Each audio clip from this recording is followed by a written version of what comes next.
Información precisa, completa, veraz, objetiva e independiente. Directo a tu pantalla.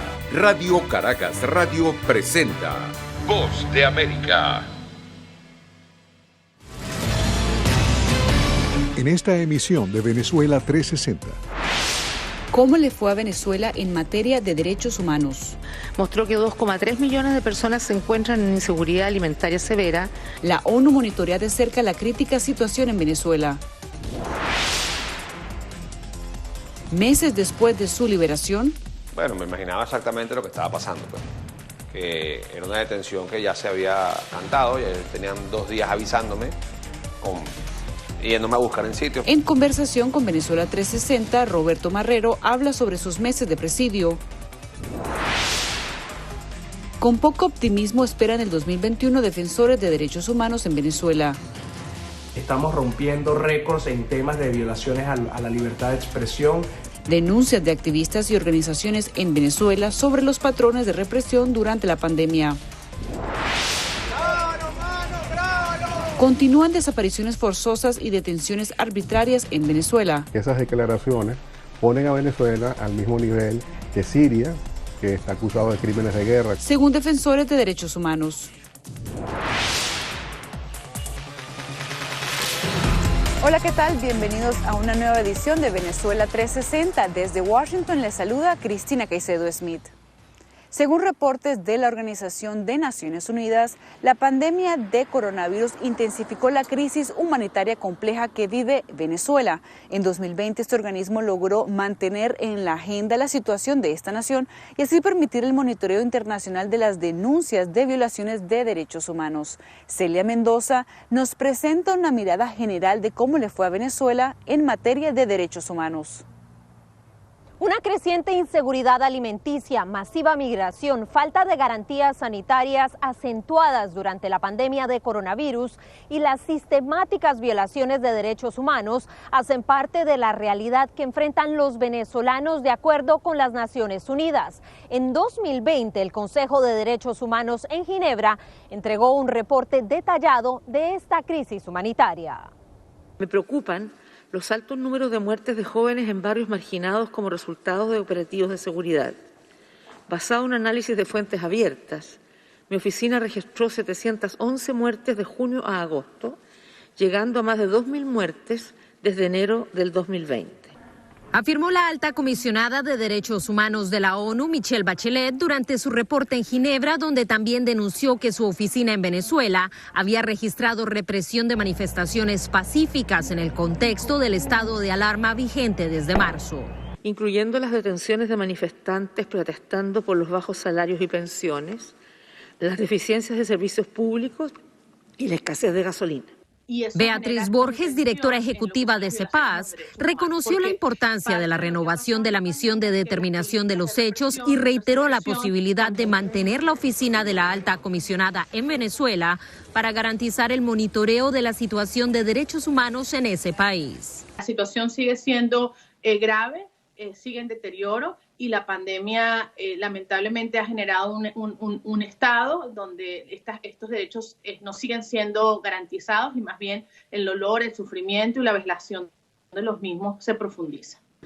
Aún así, Jorge Valero, embajador del presidente en disputa Nicolás Maduro ante el Consejo de Derechos Humanos, mantuvo los ataques contra Estados Unidos, responsabilizándolo por la situación que enfrentan los venezolanos, sin mencionar las denuncias de violaciones reveladas en los reportes. Ese gobierno ha renovado la orden ejecutiva que declara a Venezuela como una amenaza inusual y extraordinaria.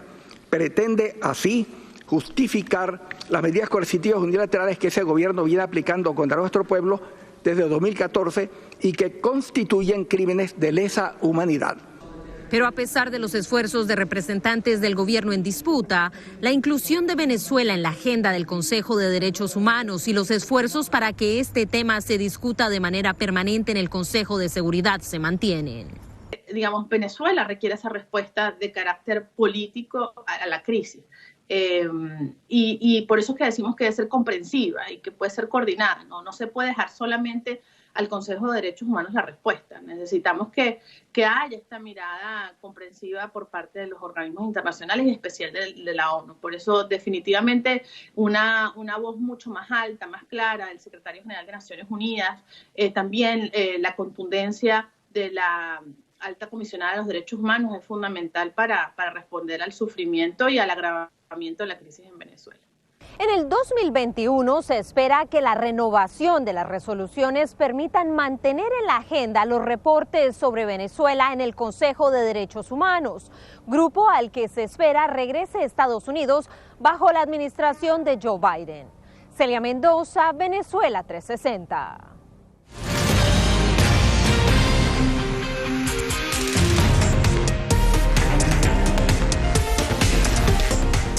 Continuamos con más de Venezuela 360. Algunos expertos indican que el arresto de Roberto Marrero, ex jefe de despacho del gobierno interino de Venezuela y ex abogado de Leopoldo López, fue una acción desafiante para Estados Unidos por parte del gobierno en disputa de Nicolás Maduro. Meses después de su liberación, Marrero, quien ahora reside en Miami, le contó a nuestro corresponsal, José Pernalete, su experiencia durante sus meses de presidio.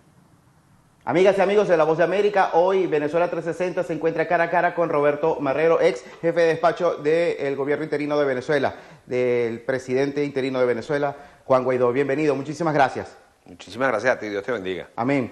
Primero que nada, en su momento, cuando fue abordado por oficiales de inteligencia en su casa, ¿qué se imaginaba? Bueno, me imaginaba exactamente lo que estaba pasando, pues. Que era una detención que ya se había cantado, ya ellos tenían 2 días avisándome, yéndome a buscar en sitios, me fueron a buscar en una dirección que yo tenía en Tucacas, Estado Falcón, donde tuve muchos años una posada. También me fueron a buscar a la Asamblea Nacional. Se encargaron de que yo me enterara que me estaban buscando.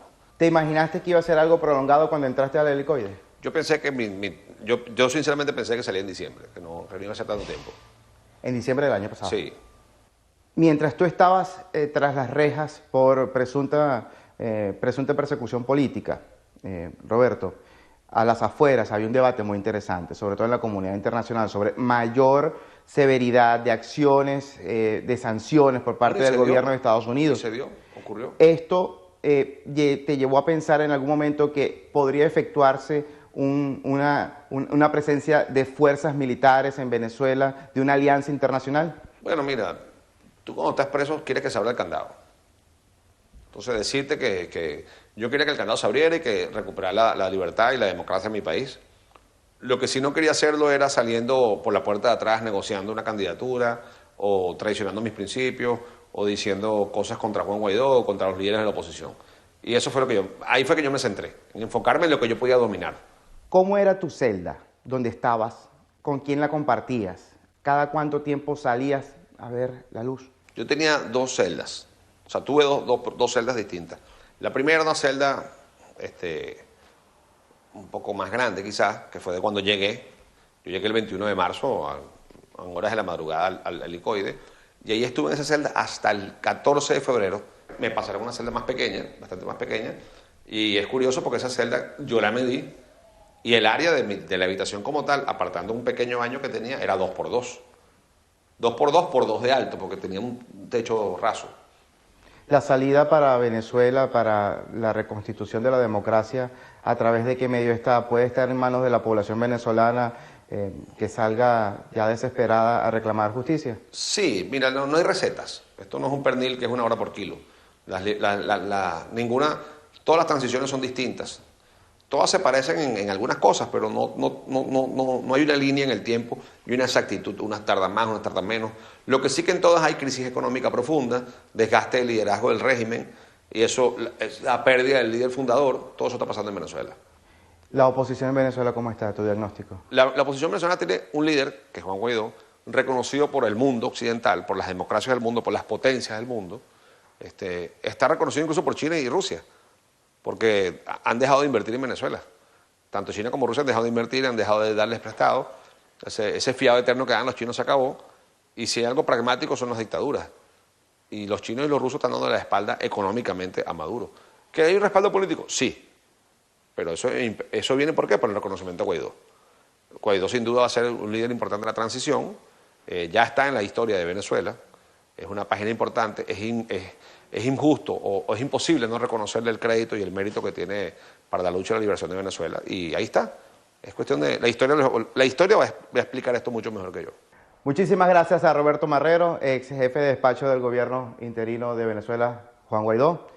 Gracias por compartir estos momentos con La Voz de América. Pese a la pandemia de la COVID-19, organizaciones de derechos humanos y víctimas continúan denunciando la continuidad de las desapariciones forzosas y detenciones arbitrarias en Venezuela. Adriana Núñez Rabascal nos cuenta sobre los desafíos para 2021 de los organismos defensores de los presos en Venezuela. Las imágenes de policías o militares agrediendo a ciudadanos que protestan por fallas en los servicios públicos o se quejan por la falta de gasolina son postales repetidas durante todo 2020. Nuestro derecho, porque estamos reclamando nuestro derecho para echar gasolina. En opinión del abogado Ali Daniels, la pandemia sirvió para ampliar el espectro de arrestos en Venezuela, mientras el país se encontraba en estado de alarma. Según un informe de la organización Provea, en los primeros 6 meses de cuarentena se registraron 159 detenciones arbitrarias. El rango de los perseguidos por el régimen, que digamos estaba limitado sobre todo a los opositores políticos, se aumentó a aquellos que daban información sobre la pandemia, a médicos, a enfermeras, a personal sanitario, a periodistas que daban información sobre el tema de la pandemia. El 2020 nosotros podemos decir que ha sido una continuidad de todos los años en cuanto a lo que ha sido la violación sistemática y reiterada de los derechos humanos. Jacqueline Sandoval lleva 2 décadas siendo vocera de los llamados presos políticos, entre los que figura su esposo Rolando Guevara, uno de los condenados durante el chavismo con más tiempo en prisión. 16 años. Guevara y otros encarcelados se contagiaron de coronavirus. Los familiares solo se enteraron de la noticia tras la muerte del recluso Eric Echegaray por esa enfermedad. No se hubiese muerto Echegaray, no se hubiese sabido que en SEBIN había COVID. En medio de estas denuncias, en septiembre de 2020 llegó el informe de la Misión de Determinación de Hechos de la ONU. Tras entrevistar a 274 testigos, víctimas, familiares, oficiales de seguridad y activistas, los enviados de Naciones Unidas concluyeron que miembros del Estado venezolano cometieron crímenes de lesa humanidad. Y eso es muy importante porque ubica a Venezuela dentro de un grupo muy pequeño de países que están en esa misma situación. Estamos hablando de que esas declaraciones ponen a Venezuela al mismo nivel que Siria, que está acusado de crímenes de guerra contra su propio pueblo. El gobierno en disputa de Nicolás Maduro dijo que no reconoce mecanismos paralelos que califica de innecesarios e injerencistas. Hemos sido víctimas durante todos estos años de agresiones multiformes, de sanciones criminales e ilegales. Sin embargo, el jurista Ali Daniels afirma que el camino para una condena en la Corte Penal Internacional aún es largo, pero abre algunas puertas. Si, por ejemplo, se dicta una orden de detención contra el presidente de Venezuela, eso quiere decir contra el señor Maduro, eso quiere decir que él no podría salir a ninguno de los países que respetan a la Corte Penal Internacional. El documento de la ONU señala con nombre y apellido a 45 policías y militares de torturas y tratos crueles e inhumanos. Una de las víctimas de estos delitos es el esposo de Mónica Jiménez, un coronel detenido en 2019. Lo lanzaban de un precipicio con las manos atadas y mi esposo tenía desollado lo que era cabeza, espalda, extremidades. Estas prácticas que relata Mónica constan en el informe de 442 páginas de la ONU, donde además se alerta que en Venezuela hay 6 centros clandestinos dedicados a la tortura. La deuda pendiente en materia de derechos humanos en Venezuela sigue siendo la desarticulación de las Fuerzas de Acciones Especiales FAES, exigida por la alta comisionada de la ONU Michelle Bachelet, pero que ha sido negada por el presidente en disputa Nicolás Maduro. Según Provea, durante el primer semestre de 2020, las FAES fueron responsables de 417 asesinatos. Incluso el fiscal general de Venezuela, Tarek William Saab, dijo en una oportunidad que no sabe qué pasa dentro de ese cuerpo de seguridad. Adriana Núñez Rabascal, Venezuela 360, Voz de América, Caracas.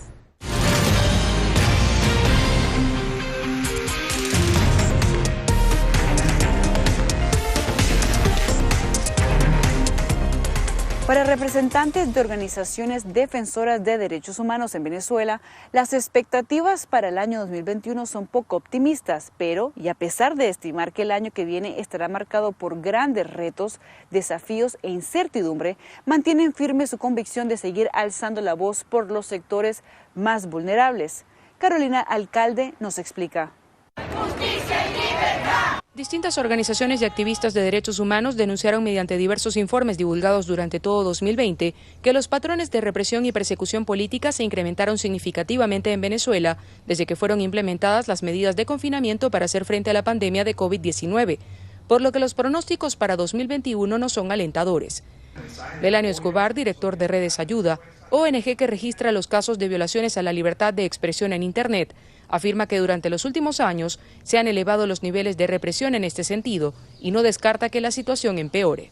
Es evidente que para el régimen el problema no es que pasen las cosas, sino que se sepan, y es por eso que reitera su actuar con bloqueos de páginas web, procesos judiciales en contra de periodistas y de medios de comunicación, acosos digitales desde fábricas de bots y trolls, y todo lo que es utilizar el aparataje de medios de comunicación controlados por el Estado para criminalizar, perseguir y hostigar a defensores y defensoras de derechos humanos, así como a periodistas y medios de comunicación. Para Escobar y muchos otros defensores de derechos fundamentales, en 2021 el panorama en materia de derechos humanos es preocupante e incierto.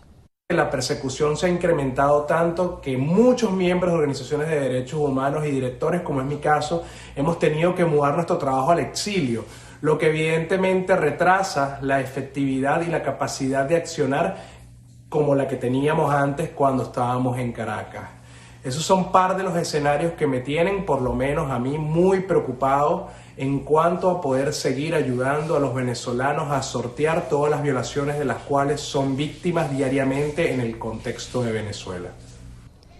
A juicio de Rafael Uzcategui, coordinador de Provea, una de las ONGs defensoras de derechos humanos más antiguas de Venezuela, en medio de las posibilidades de que se haga uso del Parlamento para promover una legislación constitucional que, según dice, legitime la arbitrariedad de poder en el país y el agravamiento de la emergencia humanitaria compleja, estos serán los mayores 3 retos para los activistas venezolanos.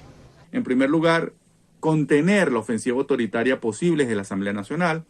En segundo lugar, mantener informados los mecanismos internacionales de protección ya activados sobre Venezuela, por ejemplo, la misión de determinación de hechos. Y finalmente, también cómo abordar, cómo garantizar los derechos humanos de los migrantes venezolanos que van a continuar saliendo en medio de esta complicada situación. Catherine Martínez, directora de Prepara Familia, una ONG dedicada a prestar apoyo a niños, mujeres cuidadoras y personal de salud de uno de los hospitales infantiles más importantes del país, recuerda que su institución ha sido perseguida y que de hecho la sede en la que almacenaban donaciones fue allanada.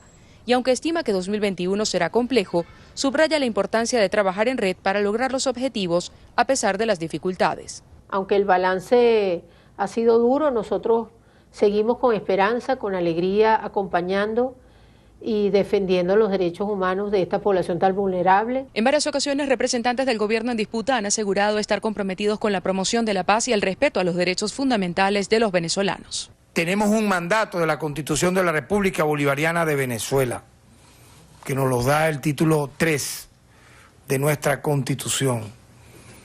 Trabajar en Venezuela, en el terreno, ante el sistema de justicia, cualquier acción que atente en contra de los derechos humanos de los venezolanos y buscar su ejemplar sanción y eficaz sanción. Sin embargo, diversos organismos han cuestionado la situación en materia de derechos humanos en Venezuela, al punto que tanto la Misión de Determinación de Hechos de la ONU sobre Venezuela como la Fiscalía de la Corte Penal Internacional resaltaron que hay motivos razonables para creer que en Venezuela se han cometido crímenes de lesa humanidad, lo que adereza aún más un duro escenario para los meses venideros. Carolina Alcalde, Venezuela 360, Voz de América, Caracas.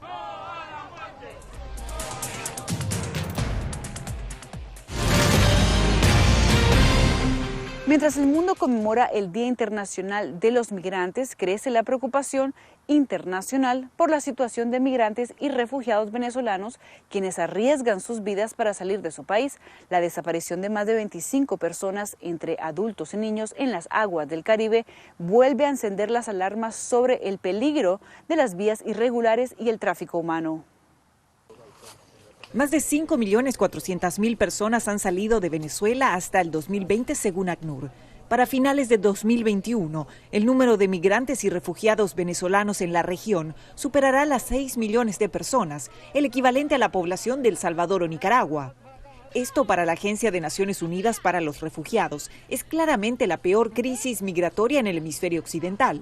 Como si fuera poco, la pandemia de COVID-19 ha alterado este flujo de migrantes, explica Eduardo Stein, representante especial conjunto de ACNUR y de la OIM para los migrantes y refugiados venezolanos. Los flujos han disminuido, pero no han cesado. Sigue saliendo gente de Venezuela. Entre ellos las víctimas de la más reciente tragedia entre migrantes, 25 personas entre niños y adultos, quienes naufragaron esta misma semana mientras intentaban llegar desde Venezuela hasta Trinidad y Tobago. Sus cuerpos fueron encontrados posteriormente en las aguas del Caribe. Al lamentar la tragedia, a través de un comunicado, Stein también puso el dedo sobre la llaga por la expansión de otra problemática, el tráfico humano que se alimenta de la miseria y el desespero de las víctimas. Se necesitan esfuerzos urgentes para evitar que contrabandistas y traficantes envíen personas a estos peligrosos viajes y para proteger a los refugiados y migrantes de la explotación y el abuso. Organizaciones de la sociedad civil que trabajan para asistir a la población venezolana en Trinidad y Tobago confirman que con la pandemia la problemática se agudizó en el país. Sofía Figueroa, de Caribbean Refugees Voices, relata los desafíos que tienen las organizaciones para atender a los migrantes que llegan a la isla. Ahorita ayudar al venezolano aquí hay que hacer milagros cuesta arriba. Ya no dan las donaciones las compañías, los individuos que daban antes del coronavirus para ayudar al refugiado. Según la ACNUR, la reducción de las medidas de confinamiento intensificó nuevamente la salida de venezolanos hacia la región. Pero a raíz del cierre de las fronteras terrestres y marítimas de las naciones limítrofes con Venezuela, debido a la pandemia, muchos se arriesgan a realizar la travesía a través de peligrosas rutas informales.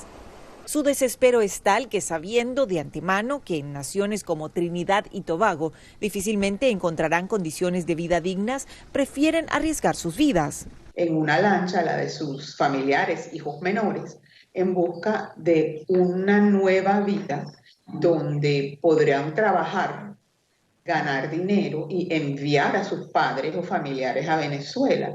En condiciones como estas, la crisis venezolana es el principal motor de la crisis de refugiados migrantes en el hemisferio, como lo señala ACNUR en la conmemoración del Día Mundial del Refugiado 2020. Belén Mora, Voz de América, Washington. El aroma de las hallacas recién hechas y el sabor fresco del pan de jamón son solo algunos de los platillos tradicionales que en Venezuela no pueden faltar en la mesa para la época de Navidad.